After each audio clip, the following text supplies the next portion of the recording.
I need to get home. Can you give me some money for a taxi? And I said, are you kidding me? Seriously, are you kidding me? You just scammed me. And then you had the nerve to ask me for money? You gotta be kidding. Meet Palle Bo, a digital nomad from Denmark on an epic journey around the world. This is the Radio Vagabond podcast. Welcome back to the second half of my one day in Addis Ababa, the capital of Ethiopia. Up until now, the day has been going great, but now things turn bad. In this episode, you can hear about me getting scammed and thinking I'm gonna die. If you haven't heard the first half already, this one's gonna be quite depressive. So go back and listen to that episode first and then come back.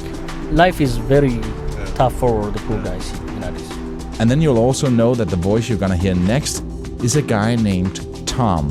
He's my driver for the day and he's taking me around Addis Ababa. And while we're in the car, we're talking about the country, how he doesn't trust the politicians, and the difficult situation for the poor people. If you can give me just a guess, say that blue taxi that's just driving there, a taxi driver like that, how much money would he make in a month? Just a guess. I guess not more than $250 or $300 per month. Okay. And what about the manager of a bank or a big company? Maybe they get $700 or $800 per month for the bank managers here. Those numbers doesn't sound like much, but according to my research that I did after I was in the car with Tom, a taxi driver on average gets $167 and a bank manager $650 a month. Not a day, a month. The gap between the minimum and the maximum salaries are even higher. The bottom 25% of Ethiopians make between $42 and $161 per month, and the top 25 between $850 and $1,400. None of these numbers are high, neither the low or the high income. And you might think that, okay, but then things are equally cheap in Ethiopia. Yeah, things are cheaper when you go into a supermarket than in the Western world, but not that much. 12 eggs would be €1.50, $1.8. 1.5 liters of water would be 7 euro cent or 80 US cent. A bottle of imported beer is around $1. And are you going out? Then a meal in a cheap restaurant would be 2.5 euros, $2.8. A more expensive restaurant would be 13 euros, around $15. A meal at McDonald's would be 3.8 euros, 4.3 US.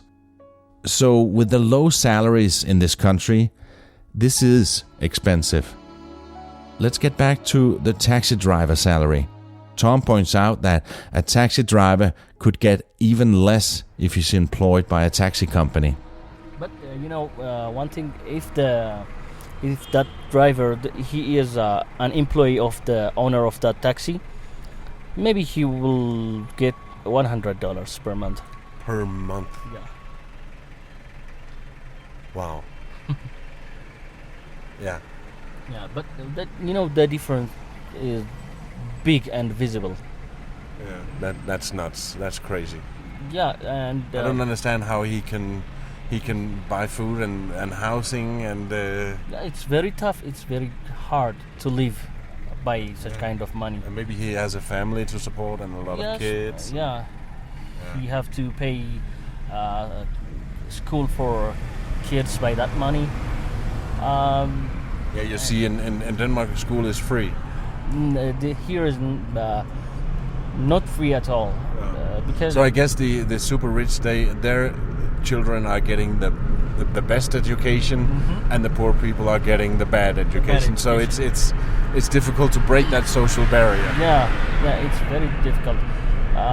Even the rich people are sending their children to Europe or US, and give them a school opportunity there.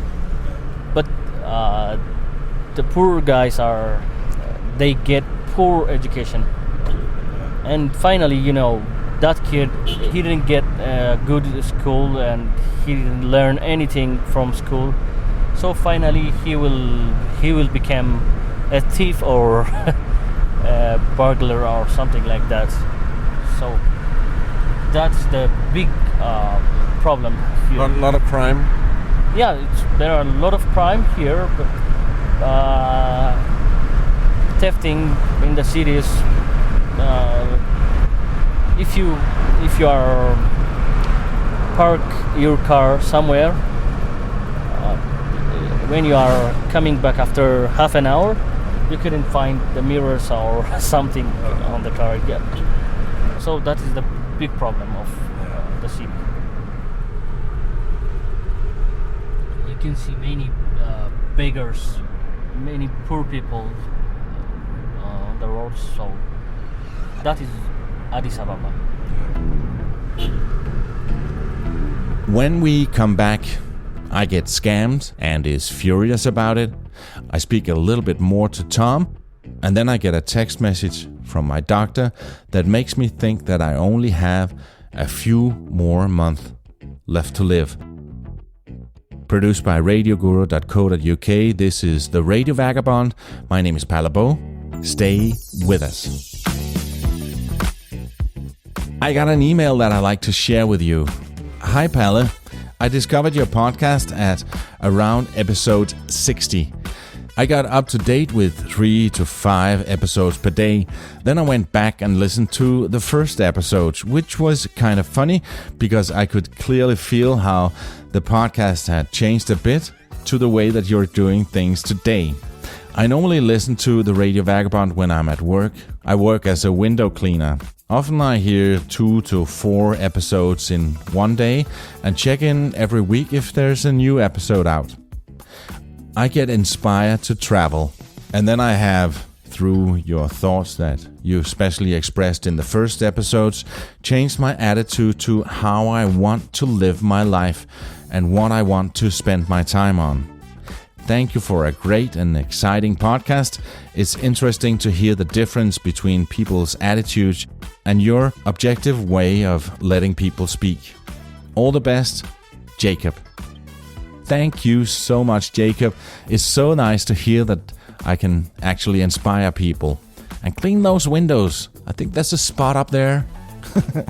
If you also want to drop me a line and tell me what you're doing right now when you're listening to these words, please use this special email address for this, listener@theradiovagabond.com. You can also send me a voice message on WhatsApp. Then you send it to +45. Are you writing this down?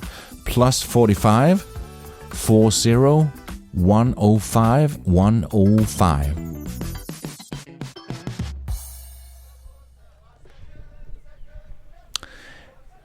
I'm back at the hotel, and I just got a text message that I want to share with you.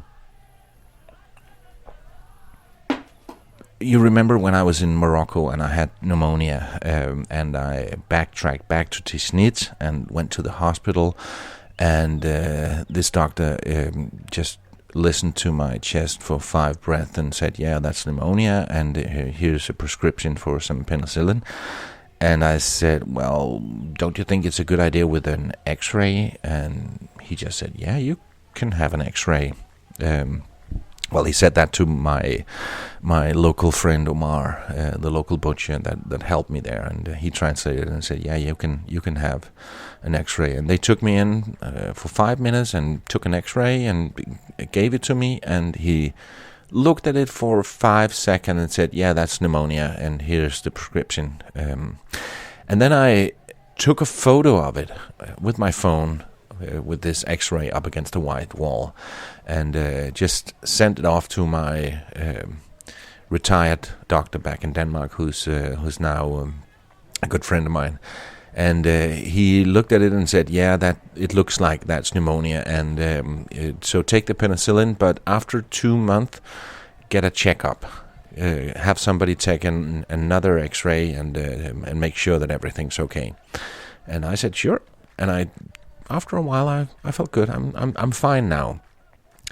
And then an hour ago, as if he marked it in his calendar that I was going to Cape Town, he sent me this message less than 24 hours before I'm going to a place with a more modern hospital.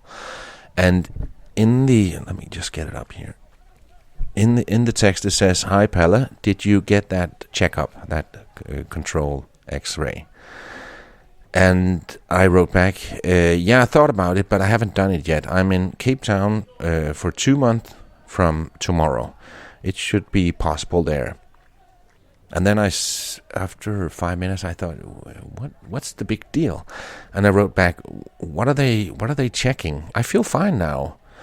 Is there anything I should worry about? And then he wrote back that the shadow that was in the first picture, that is disappeared. I'm trying to translate here from Danish, so that it can be ruled out that there is nothing unpleasant. And then I wrote back, I didn't even know that there was a shadow. He writes back, it's the darker part of the lung that you can see in the photo, because the rays didn't go through with the same intensity as in the more healthy parts of the lung. The checkup is going to document that you are completely recovered, because medical science is about documentation, not about belief.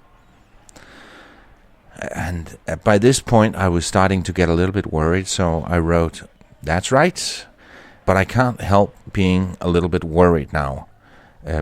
For one thing, I don't really have the time to have cancer now. Ha ha. I wrote that to him just to put a word to it, and is this what you're talking about? And then he writes a longer message saying, no, and I know you, and that's why I've been expressing myself in a careful manner. But the possibility of something unpleasant can't be ruled out. If you want to catch something unpleasant, you need to do it in time. But don't worry, it's not likely. Get it done! ! And that's when I got really, really, really worried. And my mind has been going in all kinds of directions, like, will I have a death sentence in a few days? Saying that we're sorry, we can't do anything, get your stuff in order, you have 2 months left, or something like that.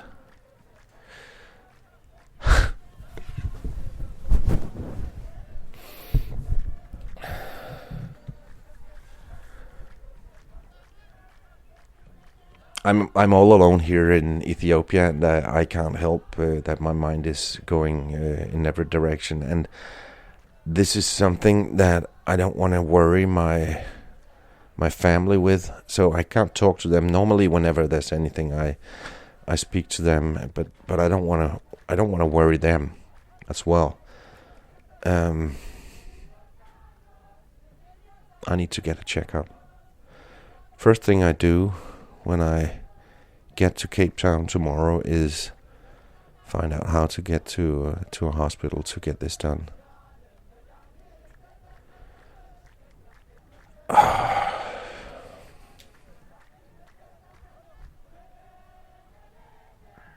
And I can't help thinking that if this is the case, I can't help but think that, oh my God, I'm so glad that I did go on this journey, because I've lived more in the last couple of years than I have for a long time, and I'm so glad I went on this trip.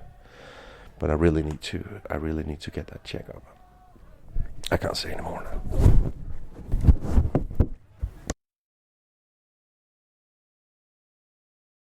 While I recover from getting that message and go out and have some dinner, let's get back in the car with Tom. As you might recall, he wasn't happy with the way his country is run. So I asked him what he would do if he was president. So if you were the president tomorrow, what would be your first law? I don't know. I'm not sure, but I'll give you time to think of it. Yes, that is a big question. So while Tom thinks of a good answer, let me remind you that you can see pictures. You can see a picture of Tom, the Timcat parade, and the garden of the luxurious hotel on the radiovagabond.com. Also, a quick reminder that this episode is supported in part by hotels25.com. When you book a hotel on hotels25.com, and why wouldn't you? You get the best price. I get a tiny commission. So you save money and you support the show at the same time. So please check it out. Hotels25.com. It's hotels and then 2 and then 5.com. You couldn't change anything by a couple of weeks or within a month or something like that. Yeah. It will take time to change everything, to make the people happy. Yeah. I think that I'll do good things for the people first. I support the people by building hospitals, schools, roads, and give to the people job opportunities. Yeah, I think if I'm going to be the president, I will do such kind of things.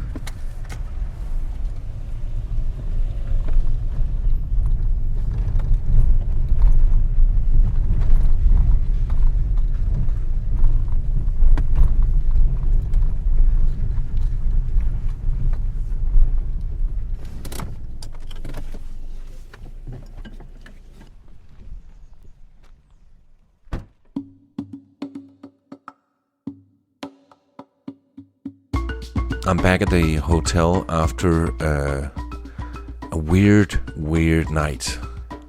I wanted to have something to eat, so I went to a pizzeria that I saw was close to where the parade was, the main street. And in order to get there, I needed to go under a bridge from this hotel.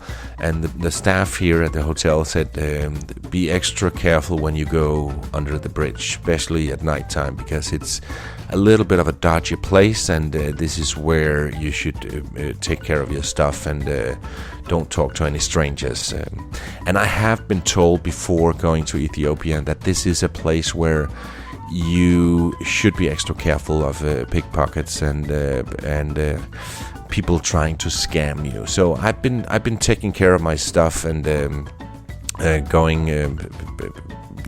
Looking over my shoulder and being extra careful. But I got to this pizzeria and got a pizza, and then a guy that I think he works at the hotel. I've seen him at the hotel, and he recognized me and came up and said hi. And then he sat down, and we started chatting. I even think I gave him a slice of my pizza. And then he said, "Oh, there's this big festivity here in Addis tonight. So do you want to join me going to a place where there's going to be some dancing and some music?" And I said, listen, I need to get up early. My flight is at 7 o'clock, so I need to get back early. So thank you, but no thanks. And then he kept pushing and said, "Oh, it's going to be great. It's going to be great. You should go." And then I said, "Yeah, let's go." But only for an hour. Only for an hour. And he said, "Sure, yeah, you go. Come and check it out." And I don't know exactly what I was expecting, but I thought they put up some tents or there was some music and a lot of people and local music and local dancers, and it's going to be a lot of fun. And then I'm just going to have a beer and then head back. And we were walking through the city, and then he took me down a smaller alley and into a living room, into a small house, and we walked directly into a living room.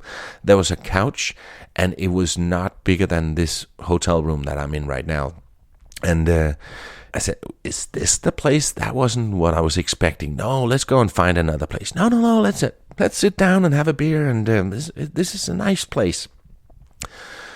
And I thought, yeah, what the hell? Let's just sit down and have a beer. And as soon as we sat down, and I thought we were just going to have a talk about Ethiopia and what he's doing and stuff like that. He's an interesting guy.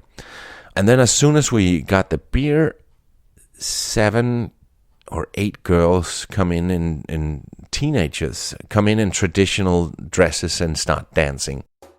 And before you think anything, this was not anything slightly erotic or a strip joint or anything like that. It was not. There were young girls, and they were just dancing in traditional clothes, and they rehearsed this dance. And he said, "Oh, they're students. Aren't they talented? Aren't they lovely?" And I said, "Yeah, they're nice." And then he said, "Oh, you should buy them a bottle of wine. Buy them a bottle of wine." And I said, "No, I'm not doing that. No, I'm just having this beer, and then I'm heading back." And he said, "No, it's only 200, and that's around $7 and €6, something like that. €200. He said that several times. It's only 200. And his English was okay. It was not that bad. He said 200, and I said, no, I'm not. I'm not doing that. He kept pushing and pushing and pushing, and at some point, my no may have been slightly unclear. So he waved his arm, and this older guy who was at the quote-unquote bar in the corner, he nodded, and then he brought in a local wine and poured it up into some glasses for the girls.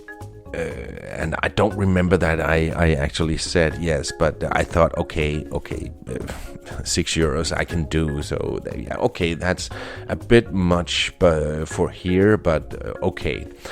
And then they had a sip of this glass, and then they nodded at me and said thank you, and then they kept on dancing, and the music was playing, and then he tried to have me dance with them and said, "Go up and dance with them." I said, no, thank you, I'm not interested, definitely no.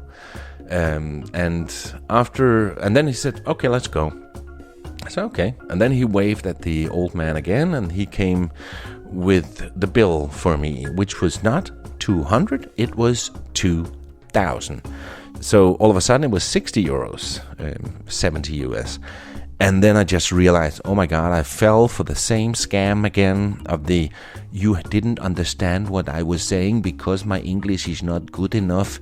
And he said, no, I said 2,000. I said, no, you definitely did not say 2,000. You said 200. And I started arguing with the young guy that was with me. And then the older guy came over and said, what's the problem, sir? And I said, he said 200. No, it's 2,000.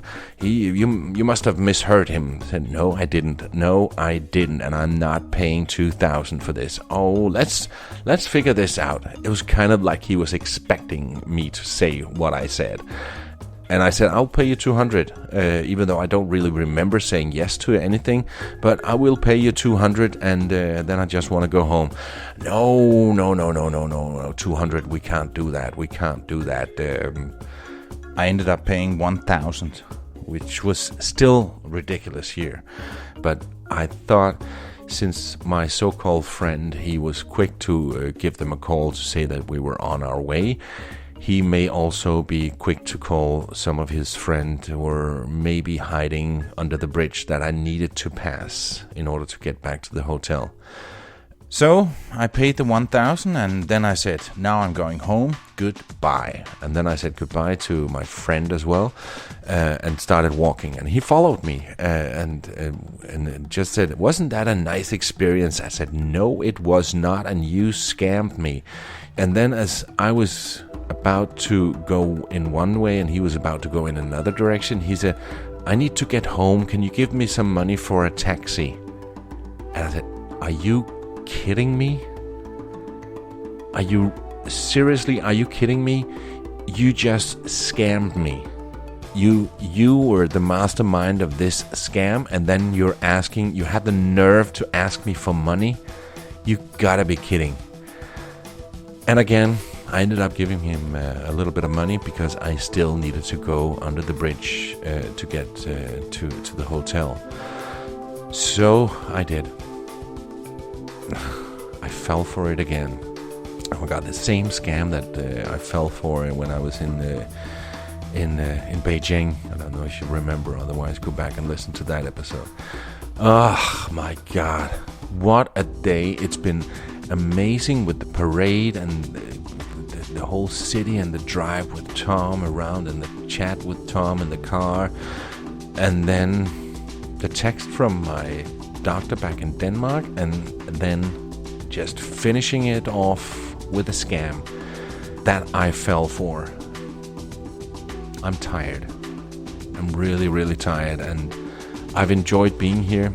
Dear Ethiopia, you are a wonderful place, and I'm definitely coming back. I want to see some of the nature that this country has to offer, but I'm definitely coming back. I promise you that. Now I'm going to Cape Town, and the first thing I do when I get there is make an appointment at a hospital to get this checkup. What a day. What a day. Next time you hear from me, it's going to be in Cape Town. I'm really looking forward to that. My name is Palabo. See ya.